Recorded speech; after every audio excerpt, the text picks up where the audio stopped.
Second, though I know that many of us go into the ministry out of a need to be loved, those of us who succeed get over that temptation fast.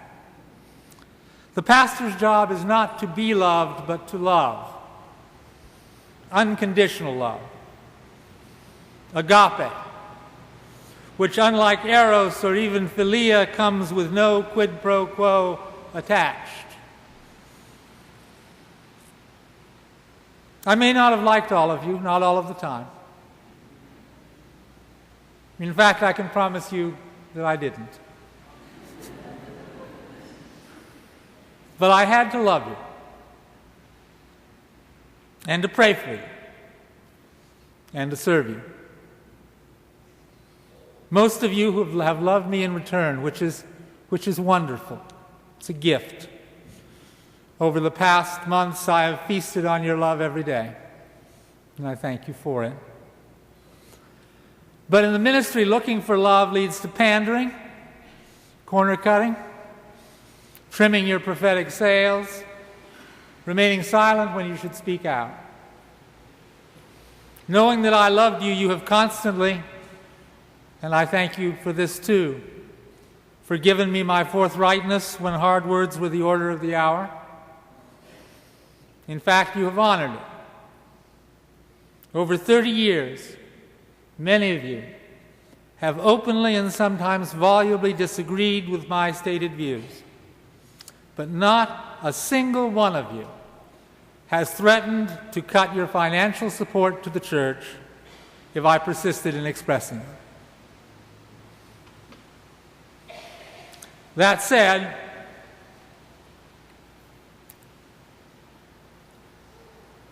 I mustn't be too bold in presenting my prophetic religious credentials, given how little contention we've experienced over the great majority of my 30-year pastorate.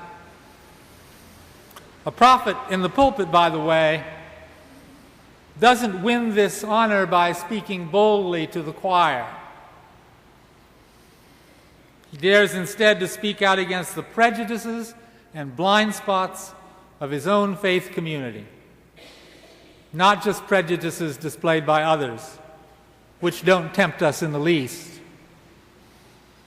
For instance, there's nothing prophetic about a religious liberal mounting a liberal pulpit week after week to warn his liberal congregation against the dangers posed by religious orthodoxy. The idolatries we are prone to here, undisciplined freedom, and overweening pride in our supposed superior knowledge, and the condescending virtue of tolerance, which should always be upgraded to true respect. I have brought to your and my own attention, but not perhaps as vigorously as I might. That said, I am an unashamed, unabashed evangelical Unitarian Universalist. I embrace the open hand, open heart, open mind. I've witnessed to the lofty principles of our faith in many of my books. And together we've honored these principles, not only in our extensive mission to the larger community, but also by engaging the great moral issues of our time, ranging from gay rights and anti-racism to our leaders' fatal penchant to twist true American patriotic values into prideful bellicosity and nationalistic arrogance. So yes, some fire and brimstone has rained down from this pulpit, but I make no major claim to the rare and distinguished prophetic mantle. I possess at heart a pastoral temperament and never came close to blowing the doors from our hinges. Third, I learned early on that I must first and foremost minister to the health of this congregation, not to its sickness. If I had spent all of my oil on squeaky wheels, I'd never have had any left for the crankshaft. Part of this entailed building a culture that honors compliments above criticism. Also one that honors the spirit above the letter. The moment a church, its board, or minister gets captured by the letter and loses the spirit, the church itself loses its soul. At times, being a minister is a bit like being a kindergarten superintendent, calling for time out, making people play nicely. But after a while, it becomes a habit. Most people actually enjoy how they feel when they play nicely. Some don't.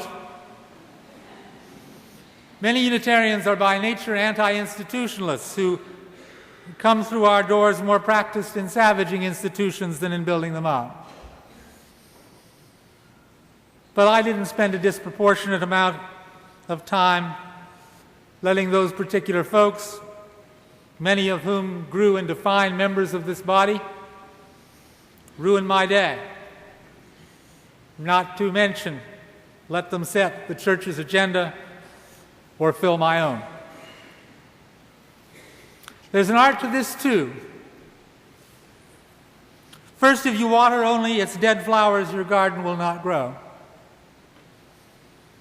Second, and equally important, by not ostracizing or demonizing angry dissidents, thereby forcing them into a permanent opposition, by simply letting them be. What was worthy in their critique, and almost every criticism carries some weight or value, could be heard more clearly, and if not adopted, certainly respected. This led to the development here of a win-win, not win-lose culture. Let me give you a single example, one out of many. After our 2-year spirited debate over the change in the bond of union, only one member resigned from the church. This same approach works in our daily lives. The best thing you can do with someone who is getting your goat is to give it to them. You don't need your goat, you really don't.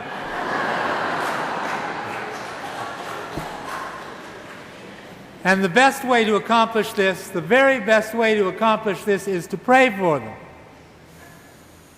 Don't tell them you're praying for them, that's kind of condescending. But fix them in your mind's eye. Pray that they will find the peace and satisfaction that may be missing from their lives. Remember that they too were against all odds, mysteriously born, fated to die.